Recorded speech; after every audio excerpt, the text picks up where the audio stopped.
And a good day, all of you. John Henderson here at the Beverage Ramble and Chats back again with you. Another Beverage Ramble edition. Another rehash time. Stella Artois. Or as Jeff Bridges like to say, Stella Artois. Excuse me, not Jeff Bridges. The dude. The character from Jeff Bridges from the movie The Big Lebowski. Great film, classic. Anyway, so introduced in 1926.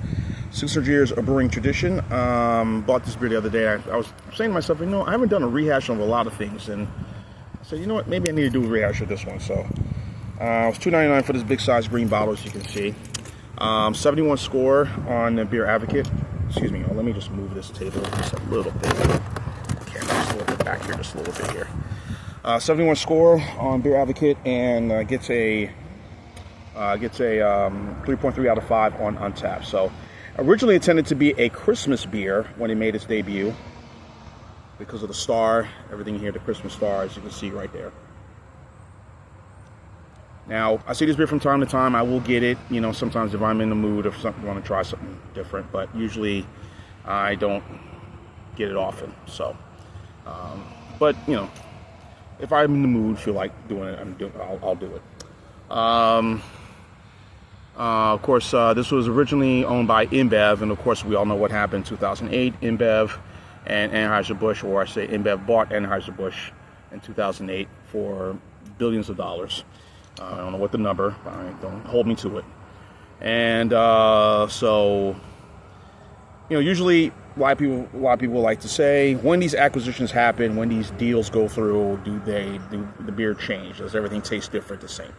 Sometimes they do, sometimes they don't. Usually they kind of leave things as is. So now InBev is being, now the Stella Artois is now being produced here in the States. Leuven, Belgium, where Anheuser-Busch is located. Also their headquarters, there's two of their headquarters. World headquarters, St. Louis, Missouri, and Leuven, Belgium. So here's what it is. It's described as a European pale lager, but I say it's a Pilsner. But what do I know? The ABV varies in different places throughout the world. Some places 4.6, some places 4.9. This is at 5%, so, or some go high as 5.2. So, very clear, very strawy. Has that nice aroma right on the nose that grassy, that sort of herbal aroma, and it definitely has a definite maltness to it. Now, I remember I brought this to a party years ago when I lived in Mobile, and that's when the merger had happened, and Mobile, Alabama, and I brought it to a cookout. No, it was a birthday, a regular. No, actually, it was. Yeah, was it a cookout? Yeah, it was a cookout, and I remember bringing this. I said instead of Heineken, I said, let me try this. Bring this there. So. And, people like this, like, oh, yeah, nice, great, wonderful, Of course, 11.2 ounce size bottle. Why does that plane look so close? Did it just leave Newark, or is it about to land? Maybe circling around, I don't know. Anyway, here's what the beer looks like, as you can see. I don't know what I did with my camera, but maybe it looks got a lot better now.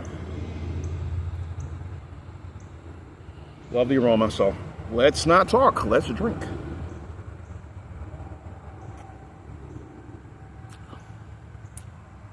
Now, people would complain why you've seen it a lot now, and of course, I got in the original green bottle.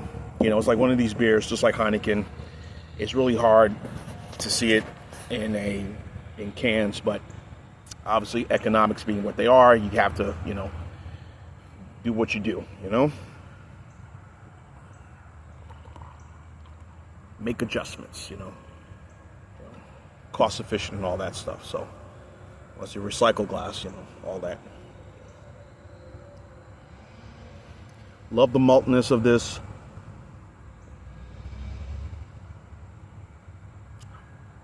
I just had some tuna fish just now. Tuna fish kind of go good with this.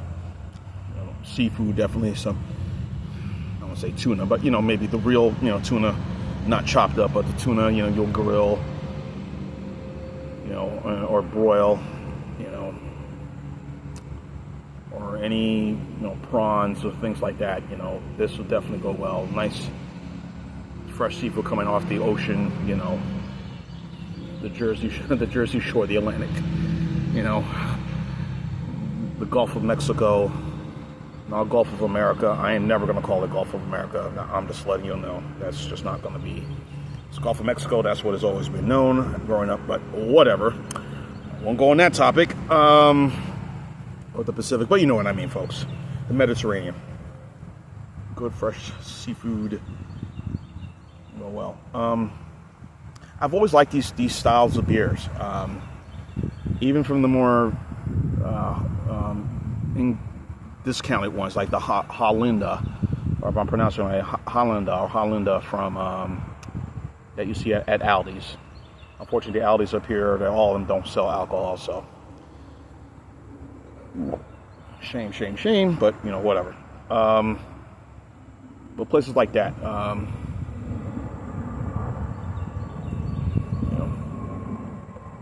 everybody say, the skunkiness when there's in a green bottle, it'll get skunky, the light and everything. Yeah, some of it is true. Whether they're that, Heineken, Pilsner, Urquell, what's the other one? The Van Donken, also from Lidl. That's also in a green bottle.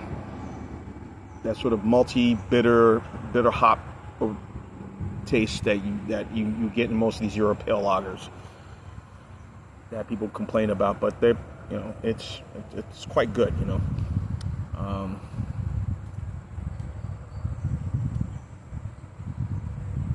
it's reasonably priced too, so you won't break the bank on this one. Yeah, everyone says once these mergers happen, what happens? Do they change the recipe? Do they tweak the recipe? And most times they don't. So I think InBev wanted to reach a market they can, expand themselves, and so far so good. And of course, AB-InBev has grown even larger now.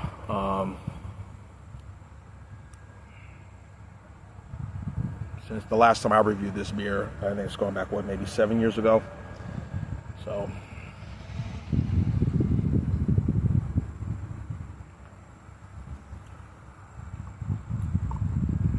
it's good, folks. I always enjoy this.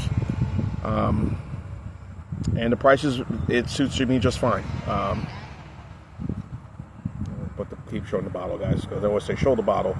I know how I have my camera, it's just such a very distant way, but I just keep it as is so y'all can see me, my handsome face. Hi.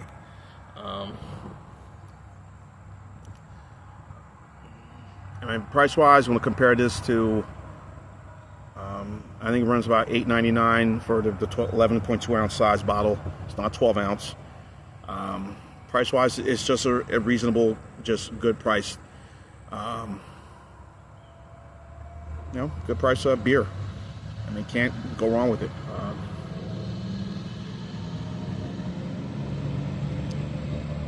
I need to do a rehash of this. Beck's is also reasonable too. That's also part of the umbrella in the family of AB-InBev as well. So yeah, it's still as good as it was when I first tried it. And again, the ABV is 5%, which is just right. I just like to trying different things, expanding, bringing things to people that people can try out. Say, hey, check this out. People look at me like, but hey, to each his own, as they say, right? So, all right, enough chatting and rambling. As good as it was when I first tried it, still good. Don't like the low score, but I will, maybe because some people view the skunkiness of it, but I don't get that. So, you may, I don't, but I'll go 9 on this one. So this is a 9 for me. A minus for the Stella Artois. A very good, reasonably priced European pale lager or Pilsner, however described. I will go pale lager. So I don't know what I put down when I first reviewed it, but but anyway, a very good rehash. So 9 score, A minus for Stella Artois. Check it out. Hey, your local package store, liquor store, grocery store, wherever you may go. A really good beer, still a classic, and always will be. Enjoy. John Henderson Pierre, the Beverage Ramble chat. So keep on watching. So always cheers, live, laugh, and love. Stella Artois, very good beer. And why is this bulb not good? Killed it. Yeah. Anyway, Stella. Enjoy.